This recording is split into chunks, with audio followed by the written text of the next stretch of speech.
Hello students, आज से हम केमिस्ट्री का चैप्टर नंबर 3 इलेक्ट्रोकेमिस्ट्री के बारे में स्टडी करेंगे। तो देखिए इलेक्ट्रोकेमिस्ट्री क्या है, समझते हैं हम इलेक्ट्रोकेमिस्ट्री में क्या पढ़ना है। हमें इलेक्ट्रोकेमिस्ट्री में नॉर्मली हमें टू टाइप की फिनोमिना को पढ़ना है। फर्स्ट है electrical energy convert into chemical energy।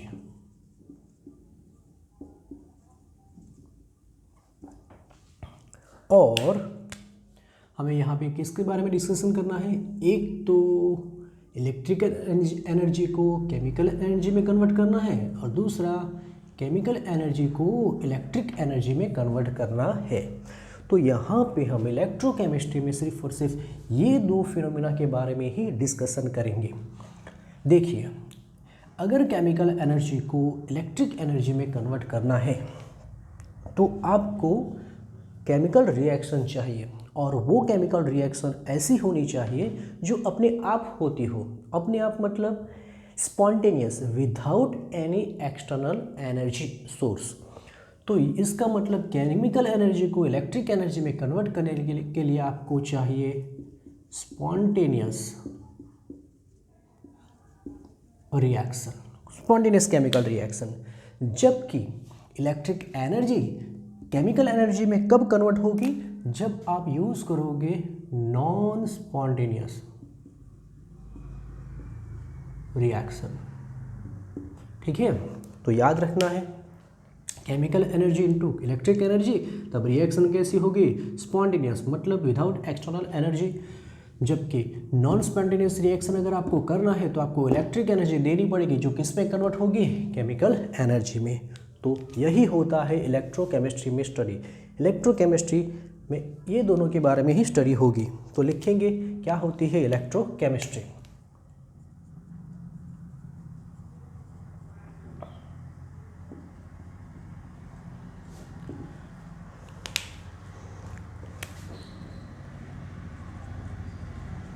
Electrochemistry is the study of production of electric energy from, बोलो कौन सी reaction, spontaneous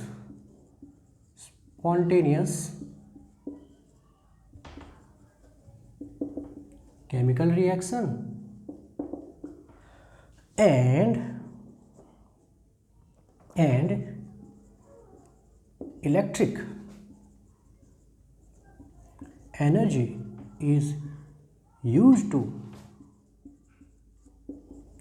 to bring about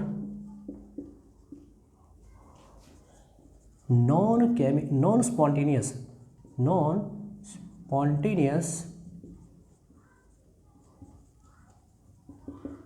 chemical transformation. तो देखो मतलब क्या हुआ, हम इलेक्ट्रोकेमिस्ट्री में किसके बारे में स्टडी करेंगे, तो फर्स्ट है प्रोडक्शन ऑफ इलेक्ट्रिक एनर्जी, जो कि स्पॉन्टेनियस केमिकल रिएक्शन में होता है। और ये इलेक्ट्रिक एनर्जी को नॉन स्पॉन्टेनियस केमिकल रिएक्शन या केमिकल रिएक्शन कंप्लीट करने के लिए यूज़ करना है, उसके बारे में। तो एक तो इलेक्ट्रिक एनर्जी को प्रोड्यूस करने की स्टडी करनी है और फिर उसको यूज़ करने के बारे में। ठीक है, यहाँ पे क्या होगा, electric energy is use to bring about non spontaneous chemical transformation, मतलब कि इलेक्ट्रिक एनर्जी किस में कन्वर्ट होगी, केमिकल एनर्जी में। अब देखो, केमिकल एनर्जी को इलेक्ट्रिक एनर्जी में कन्वर्ट करने के लिए अलग डिवाइस होता है और इलेक्ट्रिक एनर्जी को केमिकल एनर्जी में कन्वर्ट करने के लिए अलग डिवाइस होता है, बराबर। तो देखो, इलेक्ट्रिकल एनर्जी अगर हमें केमिकल एनर्जी में कन्वर्ट करना हो तो हमें चाहिए वो जो डिवाइस होगा उसे बोलेंगे इलेक्ट्रोलाइसिस सेल। तो उसका नाम है इलेक्ट्रोलाइसिस सेल। जबकि अगर आपको केमिकल एनर्जी को इलेक्ट्रिक एनर्जी में कन्वर्ट करना हो तो उसके लिए जो डिवाइस यूज होता है उसे बोलेंगे इलेक्ट्रो केमिकल सेल। ठीक है, तो दोनों के लिए यूज होने वाला डिवाइस अलग अलग होता है। हम दोनों के बारे में थोड़ा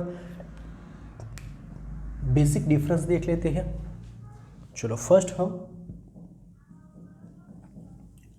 इलेक्ट्रो केमिकल सेल के बारे में देखेंगे। तो इलेक्ट्रोकेमिकल सेल है क्या? A device which convert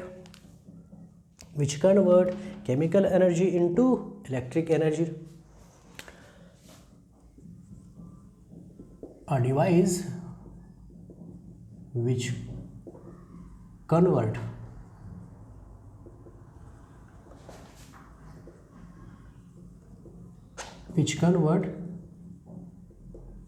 chemical energy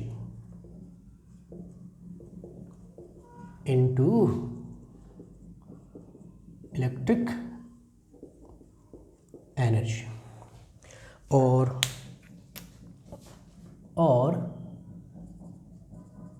electrolytic cell की बात करें तो वो क्या होता है? इलेक्ट्रोलाइसिस सेल बोल देंगे, और इलेक्ट्रोलाइटिक सेल भी बोल सकते हैं, इलेक्ट्रोलाइटिक सेल भी बोल सकते हैं। तो इलेक्ट्रोलाइटिक सेल क्या होता है? इलेक्ट्रोलाइटिक सेल मतलब जो डिवाइस इलेक्ट्रिक एनर्जी को किस में कन्वर्ट करेगा? केमिकल एनर्जी में।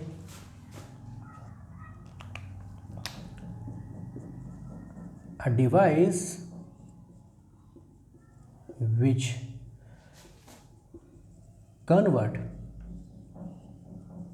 Electric energy into chemical energy. अब दोनों के बारे में थोड़ा डिफरेंस भी देख लेते हैं। तो देखो, electrochemical cell is composed of 2 different half cell, मतलब वो 2 डिफरेंट कंटेनर से बना होता है। जबकि इलेक्ट्रोलाइटिक सेल सिर्फ और सिर्फ एक कंटेनर से बना होता है। तो फर्स्ट बेसिक डिफरेंस ये है, इलेक्ट्रोलाइटिक सेल में जो इलेक्ट्रोड होंगे वो इलेक्ट्रोड अलग अलग कंटेनर में रखे होते हैं इलेक्ट्रोकेमिकल सेल में। जबकि इलेक्ट्रोलाइटिक सेल में दोनों इलेक्ट्रोड, एनोड और कैथोड, एक ही कंटेनर में होता है। इलेक्ट्रोकेमिकल सेल में ये जो सॉल्यूशन है जिसे हम इलेक्ट्रोलाइट बोलेंगे, ये इलेक्ट्रोलाइट दोनों अलग अलग मतलब डिफरेंट सॉल्यूशन हो सकता है, या तो सॉल्यूशन एक हो फिर भी कॉन्सेंट्रेशन तो डिफरेंस होगा ही होगा। मतलब फर्स्ट तो क्या है कि सॉल्यूशन अलग होना चाहिए, अलग अलग सॉल्ट का सॉल्यूशन होना चाहिए। जबकि यहाँ पे सिर्फ और सिर्फ एक ही कॉन्सेंट्रेशन वाला एक ही सॉल्ट का सॉल्यूशन होगा। नॉर्मली यहाँ पे एक सेकेंड डिवाइस यूज होता है और जिसे हम सॉल्ट ब्रिज बोलेंगे। हम डिस्कशन करेंगे सॉल्ट ब्रिज का फंक्शन क्या है।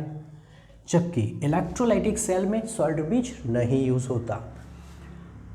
ये दोनों एक्सटर्नल सर्किट थ्रू अगर हम किसी गैल्वेनोमीटर या वोल्टमीटर के साथ कनेक्ट करेंगे तो ये एनर्जी प्रोड्यूस करेगा, इलेक्ट्रिक एनर्जी प्रोड्यूस करेगा।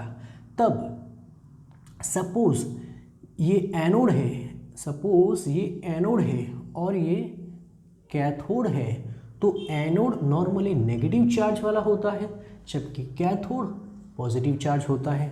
कौन से सेल में? इलेक्ट्रोकेमिकल सेल में। जबकि यहाँ पे हमें नॉन स्पॉन्टेनियस केमिकल रिएक्शन को कंप्लीट करने के लिए इलेक्ट्रिक एनर्जी चाहिए। इसका मतलब यहाँ पे हमें एक्सटर्नल बैटरी को कनेक्ट करना पड़ेगा जो कि इसे इलेक्ट्रिक एनर्जी प्रोवाइड करेगा। ये बैटरी का पॉजिटिव चार्ज है और बैटरी का पॉजिटिव पोल है और ये नेगेटिव। तो पॉजिटिव जो भी इलेक्ट्रोड के साथ जुड़ा होता है वो पॉजिटिव होता है और वही एनोड होता है, जबकि यहाँ पे नेगेटिव तो कैथोड। तो देखो यहाँ पे एनोड और कैथोड के साइन में भी डिफरेंस है। यहाँ पे एनोड पॉजिटिव जबकि यहाँ पे नेगेटिव, यहाँ पे कैथोड पॉजिटिव जबकि, ये भी हम डिस्कशन करेंगे। अभी इतना याद रखो, इलेक्ट्रोलाइटिक सेल में क्या होता है, बैटरी का पॉजिटिव जो रॉड के साथ जुड़ा होता है वही उसका एनोड और पॉजिटिव होता है, और बैटरी का नेगेटिव जो भी रॉड के साथ जुड़ा होता है वही नेगेटिव और वही कैथोड होता है। जबकि यहाँ पे एनोड नेगेटिव और कैथोड पॉजिटिव। सॉल्ट ब्रिज यहाँ पे यूज़ नहीं होता। तो ये दोनों का बेसिक डिफरेंस है, ठीक है। ओके, कॉपी करो। ओके, अब हम इलेक्ट्रोकेमिकल सेल के बारे में डिस्कशन करेंगे। One type of electrochemical cell is galvanic cell. अब गैल्वेनिक सेल क्या होता है, तो galvanic cell is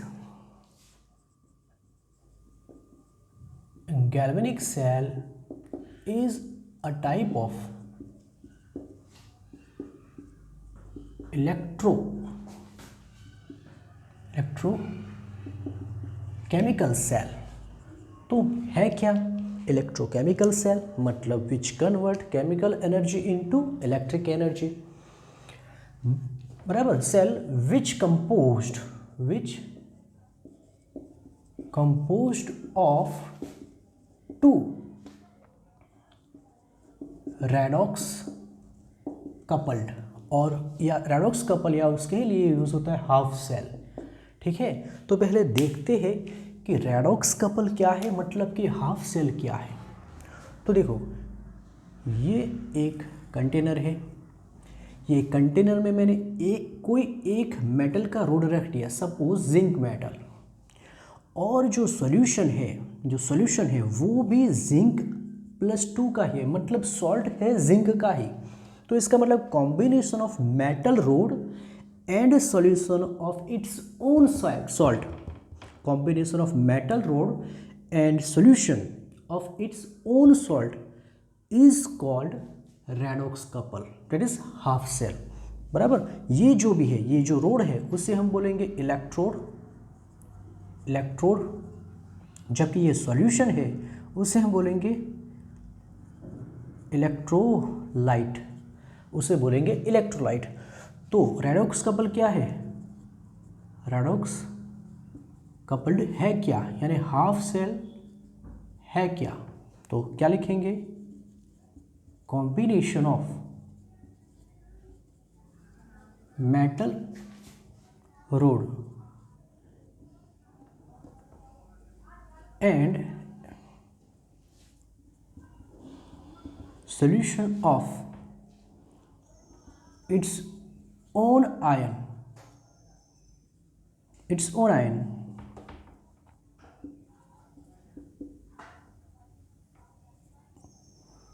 is known as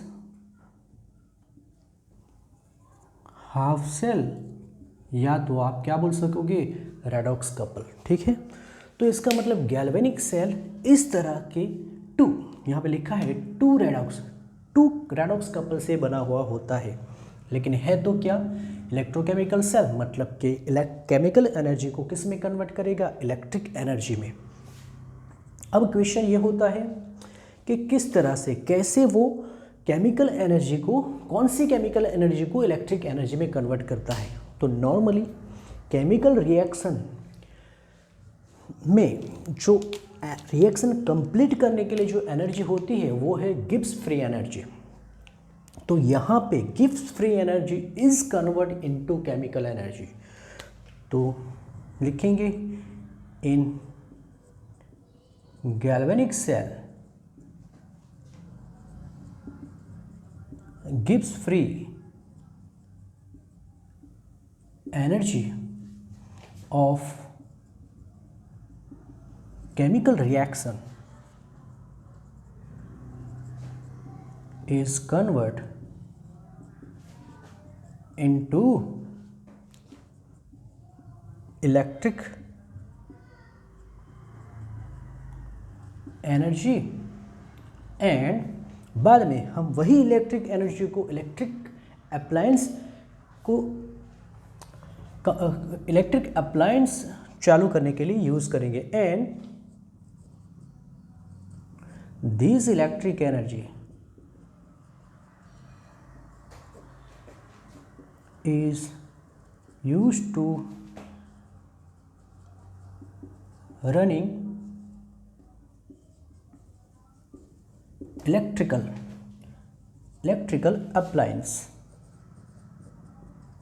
appliances. Okay, तो गैल्वेनिक सेल एक ऐसा सेल है जो कि केमिकल रिएक्शन में मिलने वाली गिब्स फ्री एनर्जी को किस में कन्वर्ट करेगा, इलेक्ट्रिक एनर्जी में। फिर हम वही इलेक्ट्रिक एनर्जी को इलेक्ट्रिकल अप्लायंस चालू करने के लिए यूज़ कर सकेंगे। गैल्वेनिक सेल मतलब 2 रेडॉक्स कपल से बना हुआ, उसका एक एग्जाम्पल है। Example of this type of cell is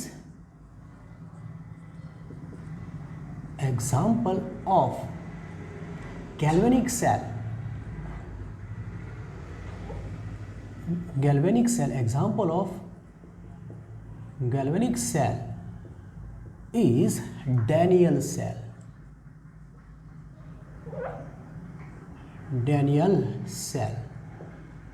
तो डैनियल सेल एक्चुअली है इलेक्ट्रोकेमिकल सेल, लेकिन वो किस टाइप का सेल है, गैल्वेनिक सेल टाइप का सेल है। मतलब वो भी बना होगा किससे, 2 रेडॉक्स कपल से बना हुआ होगा। तो अब हम डिस्कशन करेंगे डैनियल सेल के बारे में।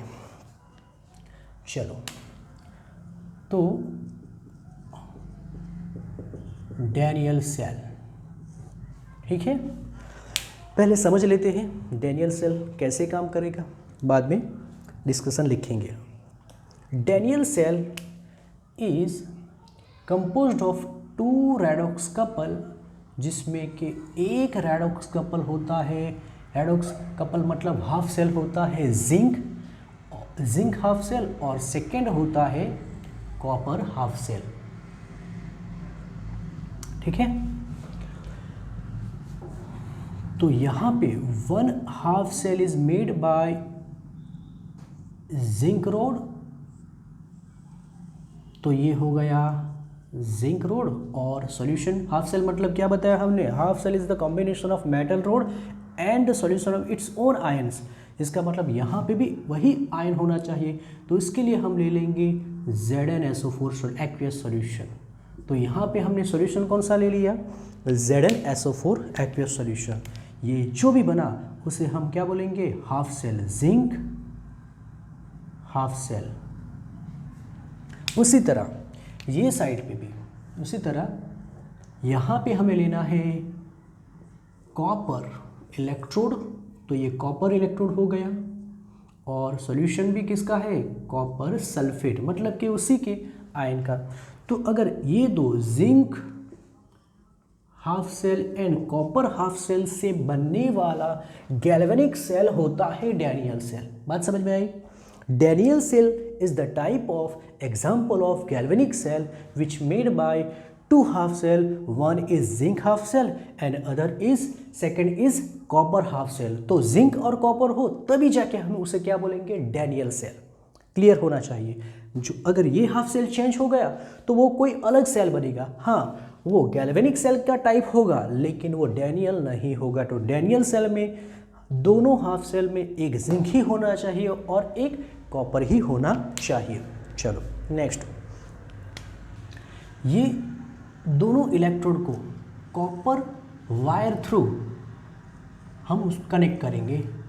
यहाँ पे हमने वोल्ट मीटर या तो गैल्वेनोमीटर भी रख सकते हैं, बराबर। यहाँ पे हमने स्विच लगा दी जिसे ऑन ऑफ किया जा सकता है।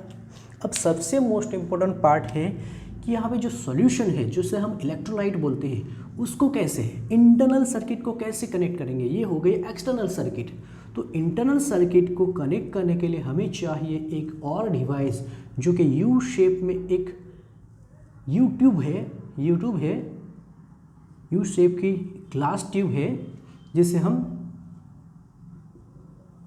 सॉल्ट ब्रिज बोलेंगे। और एक्चुअली सॉल्ट ब्रिज होता क्या है, सॉल्ट ब्रिज में सॉल्ट ही होता है, डेफिनेटली नाम ही सॉल्ट ब्रिज है तो उसमें सॉल्ट ही होता है, लेकिन वो कैसे रखा हुआ होता है। तो ये सॉल्ट ब्रिज में पर्टिकुलर सॉल्ट का सैचुरेटेड सॉल्यूशन होता है, वो हो सकता है NH4NO3 का, वो हो सकता है KNO3, वो हो सकता है KCl, लेकिन तीनों साथ में कभी नहीं यूज़ होते, तीनों में से कोई एक ही यूज़ करना होता है। अब कैसे बनाता है सॉल्ट ब्रिज वो हम बाद में डिस्कशन करेंगे। Actually saturated solution of salt को जिलेटिन या तो अगर जैसे मटेरियल के साथ मिक्स करके यहाँ पे थिक सॉल्ट बना देते हैं, उसको यहाँ पे भर के ग्लास फुल से उसको क्लोज कर देते हैं। तो ये सॉल्ट ब्रिज है, फंक्शन भी देखेंगे, उसका कंस्ट्रक्शन भी देखेंगे हम। चलो ये हाफ सेल हो, ये भी हाफ सेल हो गया, ये भी हाफ सेल हो गया। अब केमिकल रिएक्शन कैसे होगी, क्या होगा वो हमें देखना है। देखो जैसे ही हम स्विच ऑन करेंगे, जैसे ही स्विच हम ऑन करेंगे, आपको वोल्ट मीटर की जो नीडल है उसका डिफ्लेक्शन देखने को मिलेगा इस तरफ। याद रखो ये नीडल का डिफ्लेक्शन बहुत इंपॉर्टेंस है, मतलब उस तरफ है। नीडल का डिफ्लेक्शन हमें फ्लो ऑफ इलेक्ट्रॉन की डायरेक्शन प्रेडिक्ट करेगा, डायरेक्शन बताएगा। अगर रिफ्लेक्शन ये तरफ हुआ है तो इसका मतलब फ्लो ऑफ इलेक्ट्रॉन यहाँ से यहाँ पे हो रहा है, ठीक है। लेकिन पहले वो इलेक्ट्रॉन आए कहाँ से, तो आप देखोगे ये सेल को थोड़ी देर आप चालू रखो और आफ्टर सम टाइम आप ये जो रोड है उसको फिर से वेट करो। पहले भी आपने वेट करके ही रखा होगा, फिर से उसको वेट करोगे तो आपको देखेगा कि जिंक का वेट कम हो रहा है, जिंक का वेट कम हो रहा है, जबकि कॉपर का वेट बढ़ रहा है। तो इसका मतलब क्या हुआ, जिंक सॉल्यूशन में डिसॉल्व हो रहा है, जबकि यहाँ पे कॉपर ये इलेक्ट्रोड पे डिपॉजिट हो रहा है। तो इससे पता चलेगा कि किसका ऑक्सीडेशन होगा और किसका रिडक्शन होगा। पहले तो हम केमिकल रिएक्शन ही लिख देते हैं। देखो जहाँ पे ऑक्सीडेशन होता है वो आपका एनोड होता है, ठीक है। एनोड पे ऑलवेज ऑक्सीडेशन ही होगा। तो जिंक क्या होगा, जिंक डिसॉल्व होगा। क्यों डिसॉल्व होगा, क्योंकि जिंक के जो पार्टिकल है वो जिंक के पार्टिकल मतलब zinc solid metal zinc 2+ aqueous में कन्वर्ट होगा और 2 इलेक्ट्रॉन को रिलीज करेगा। मतलब ये जो भी जिंक के पार्टिकल है उसमें से Zn2+ बन के सॉल्यूशन में आ रहे हैं, जबकि ये जो इलेक्ट्रॉन बाकी बचा वो इलेक्ट्रॉन यहीं पे इलेक्ट्रोड पे ही रहेगा। तो बात क्लियर होनी चाहिए, क्यों डिसॉल्व हो रहा है, क्योंकि Zn का ऑक्सीडेशन हो रहा है, उसमें से Zn2+ एक्वियस सॉल्यूशन में डिसॉल्व हो रहा है और इलेक्ट्रॉन यहाँ पे चले बराबर। तो इलेक्ट्रॉन यहाँ पे रहेंगे। अब Zn2+ कहाँ पे आ गया, सॉल्यूशन में आ गया। तो ये हो गई ऑक्सीडेशन रिएक्शन। अब ये जो इलेक्ट्रॉन है ये वायर थ्रू इलेक्ट्रॉन यहाँ से यहाँ आएंगे बराबर। जब ये इलेक्ट्रॉन यहाँ पे आते हैं तो जो कॉपर 2+ आयन है, सॉल्यूशन में तो कॉपर 2+ आयन है, वो यहाँ पे डिपॉजिट होगा बराबर। और यहाँ पे मतलब कहाँ पे, कैथोड, जहाँ पे रिडक्शन रिएक्शन होगी। यहाँ पे क्या होगा, जो सॉल्यूशन में कॉपर प्लस आयन है जो कि एक्वियस फॉर्म में है वो इलेक्ट्रॉन को गेन करेगा। ये तो सबको मालूम है, ऑक्सीडेशन मतलब loss of electron and reduction मतलब गेन ऑफ इलेक्ट्रॉन। तो इलेक्ट्रॉन गेन करेगा और कॉपर सॉलिड बन के ये इलेक्ट्रोड पे डिपॉजिट होगा, इसीलिए इसका वेट क्या होता था, बढ़ रहा था। तो ये केमिकल रिएक्शन होगी। कंप्लीट सेल रिएक्शन अगर हम लिखें, सेल रिएक्शन तो कैसे लिखेंगे, देखो इक्वल अपोजिट साइड कैंसिल हो जाएगा, तो यहाँ पे बचेगा Zn जो कि सॉलिड फॉर्म में था वो कॉपर के साथ, कॉपर सॉल्यूशन के साथ, कॉपर आयन के साथ रिएक्शन करेगा और उसमें से Zn सॉल्यूशन में जाएगा, मतलब Zn आयन बनेगा और कॉपर डिपॉजिट होगा। जो सॉलिड में से आयन मतलब डिसॉल्व हुआ और आयन में से कॉपर सॉलिड डिपॉजिट हुआ। तो ये होता है डैनियल सेल। अब ओके, चलो हमने क्या पढ़ा वो हम यहाँ पे डिस्कशन करेंगे। फर्स्ट तो हमने देखा कि जिंक मेटल डिसॉल्व हो रहा है जबकि कॉपर मेटल डिपॉजिट हो रहा है ऑन कैथोड। तो लिखेंगे here zinc metal is dissolve and copper metal is deposited on cathode। Okay चलो नेक्स्ट पॉइंट क्या होगा। अब यहाँ पे एनोड कौन बना और कैथोड कौन बना। तो याद रखो जहाँ पे ऑक्सीडेशन रिएक्शन होगी, ऑक्सीडेशन रिएक्शन जहाँ पे होगी वही एनोड होगा। तो लिखेंगे half cell in which oxidation take place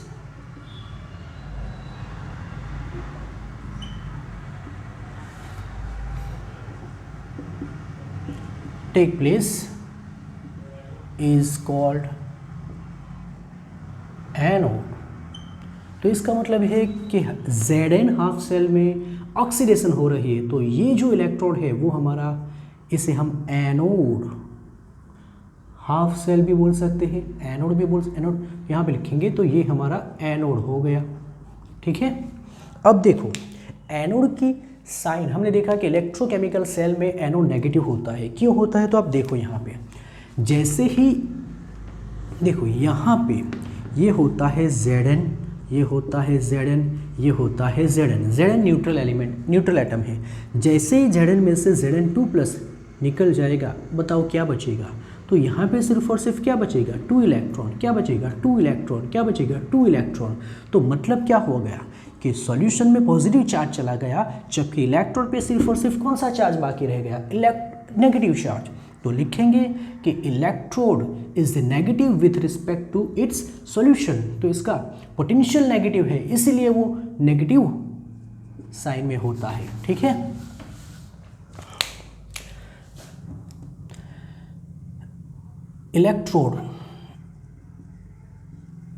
electrode is negative potential, electrode has negative potential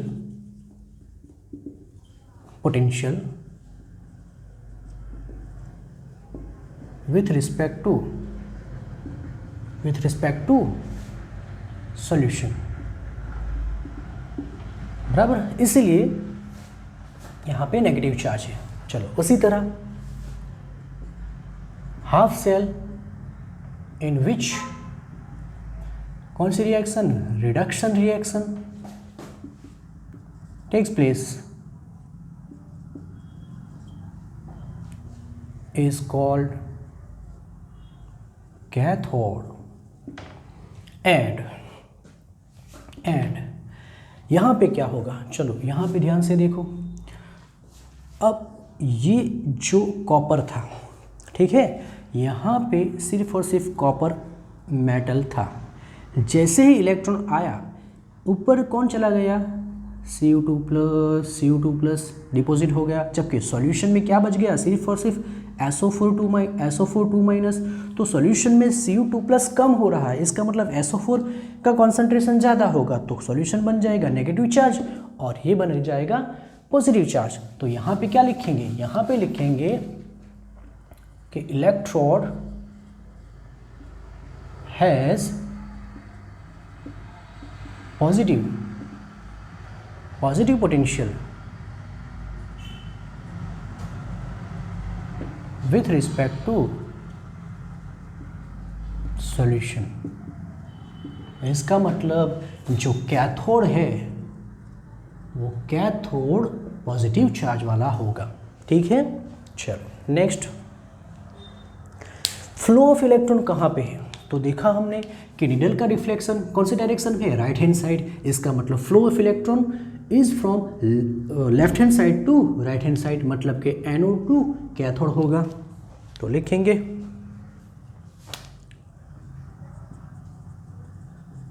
electrons flow from anode to cathode. अब फिजिक्स में आपने पढ़ा होगा कि डायरेक्शन ऑफ करंट कैसा होता है। Direction of current is opposite to flow of electron. तो इसका मतलब इलेक्ट्रॉन का फ्लो अगर एनोड टू कैथोड है तो डायरेक्शन ऑफ करंट कौन से डायरेक्शन में होगा, cathode to anode. And hence flow of electric current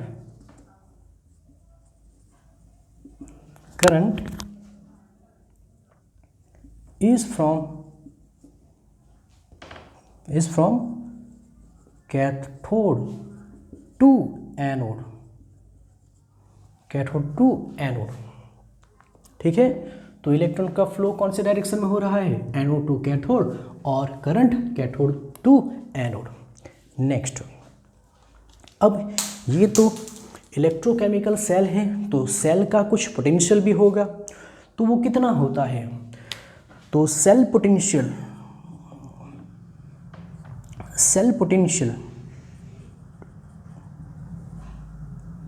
of Daniell cell is 1.1 volt. 1.1 volt. But कब 1.1 वोल्ट होगा, जब ये जो सॉल्यूशन है वो सॉल्यूशन दोनों हाफ सेल का सॉल्यूशन का कॉन्सेंट्रेशन, आयन का कॉन्सेंट्रेशन 1 मोल पर लीटर हो।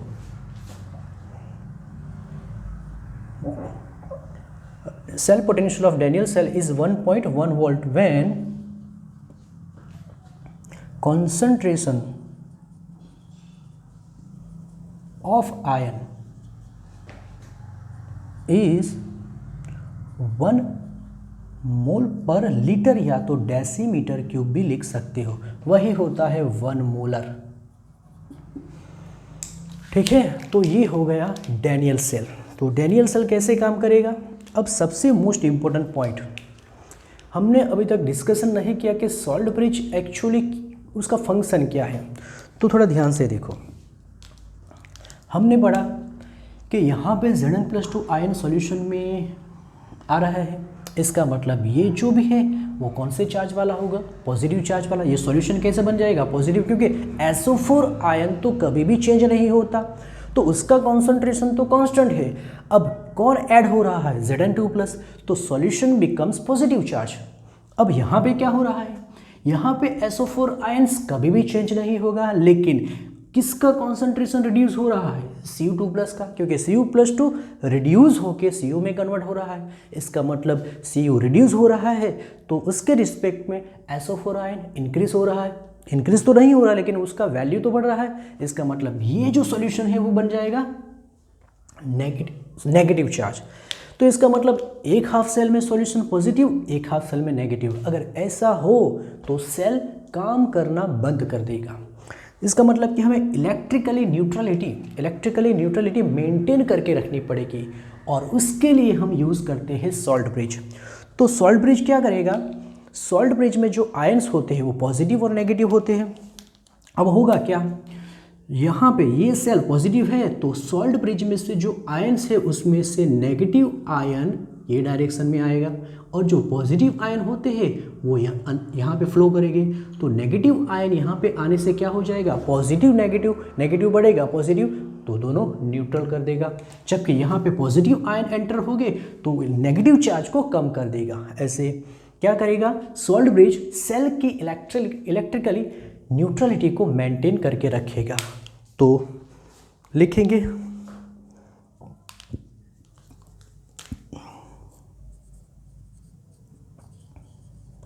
salt bridge is used to maintain electrical neutrality